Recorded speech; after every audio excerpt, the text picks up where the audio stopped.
We're going to go on to our next talk. And for this one, I'd like to bring on Howard to tell you about how we can verify our humanity using zero-knowledge proofs. Please give him a big round of applause.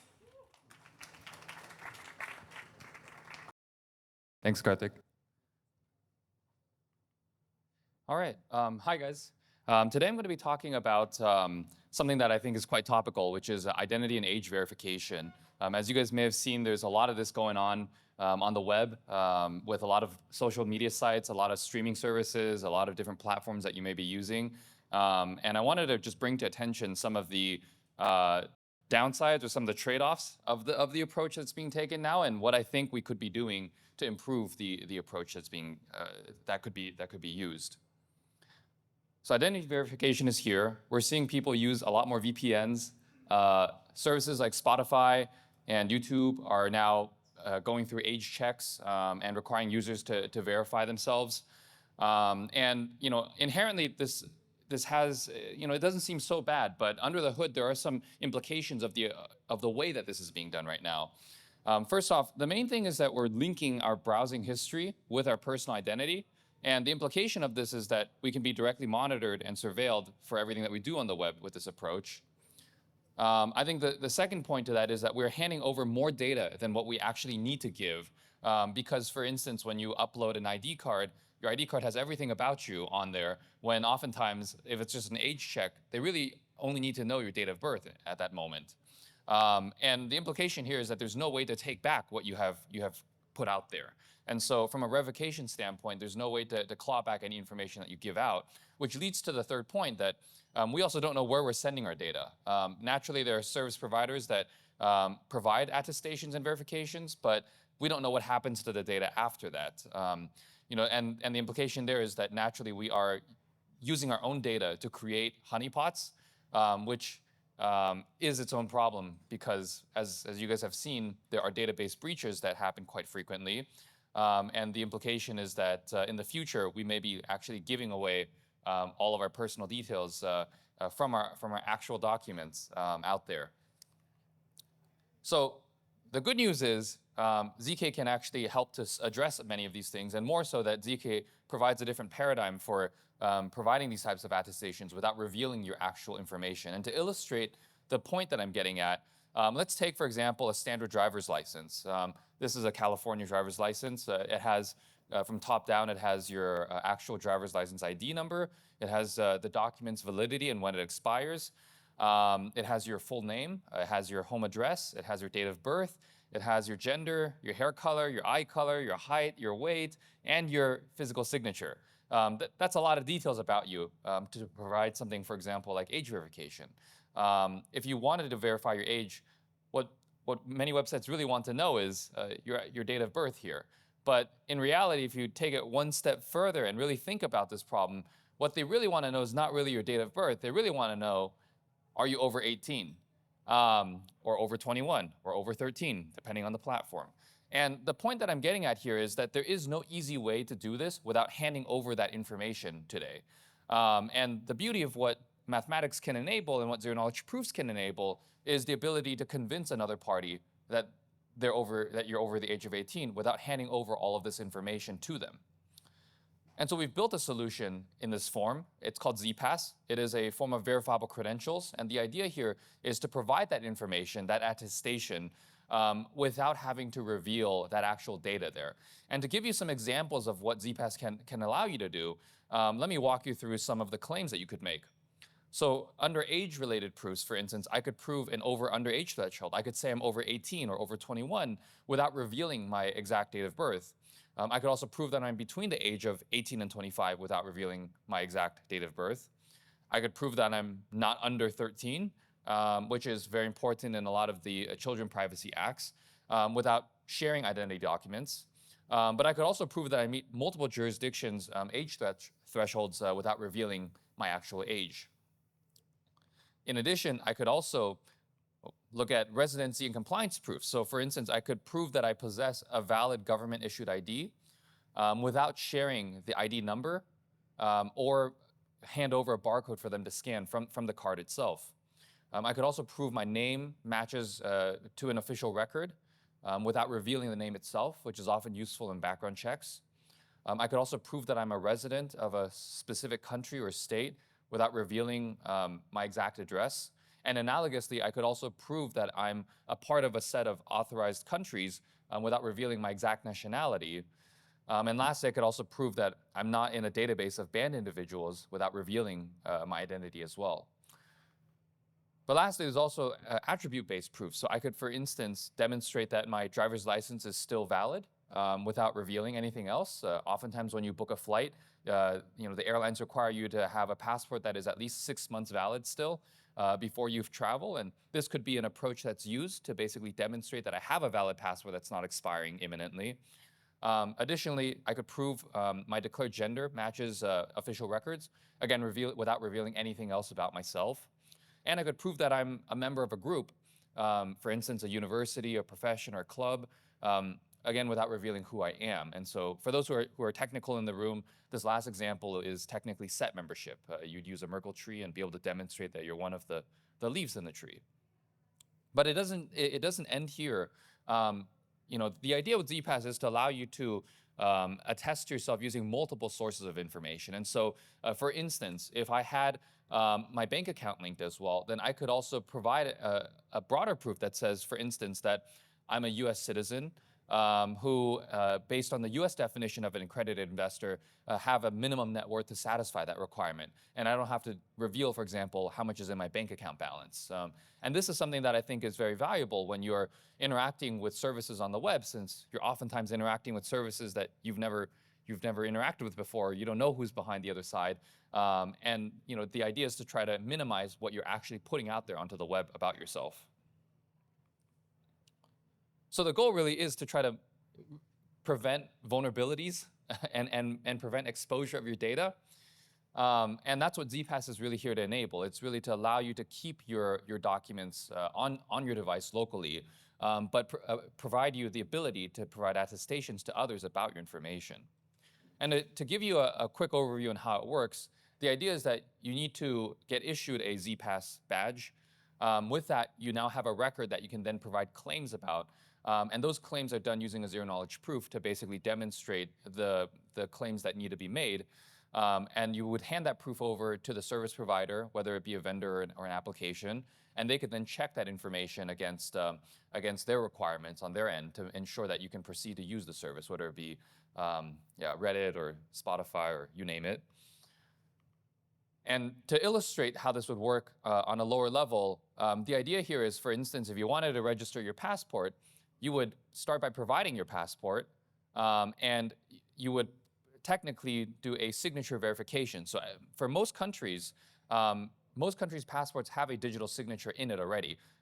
Your respective governments sign your actual document details, and that information then is kind of encoded into your passport in digital form. What we can do is take that information and extract it out, provide a proof that it was actually signed by said government, and then encode the data into a record.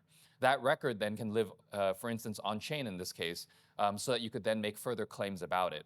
So once you've registered your passport, you could then prove your identity by taking that record and then making claims, for example, that I'm over the age of 18, and generating proof that can then be sent to the network. It could also be sent to a third party.